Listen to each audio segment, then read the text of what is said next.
I want to get into 7 different things that I see happening in 2017 so that you can have confidence as you do your planning for the rest of the year and early in the next year. The very first thing I want you to notice is that basically the economy and the operating conditions you're operating under are pretty good.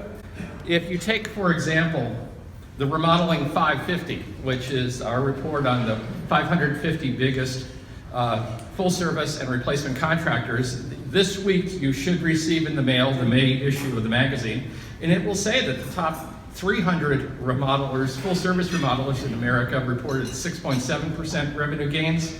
The top 150 who were in home improvement, replacement contracting, 15.6. Together, they're predicting that their businesses will go up 12% in revenue this year.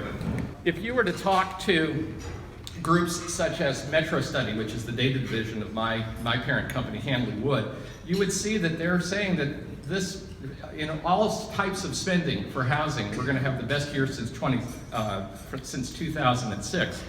And if you were to look at what the Harvard Joint Center for Housing Studies is predicting, and they are also predicting that home improvement will continue to grow. Now the pace will drop slightly, but they're still predicting 6% growth by the time we get to this point next year. Also, if you talk to people at the National Association of Realtors, they did a survey not long ago, and 18% of the homeowners they talked to said that they expect to do some sort of remodeling in 2017.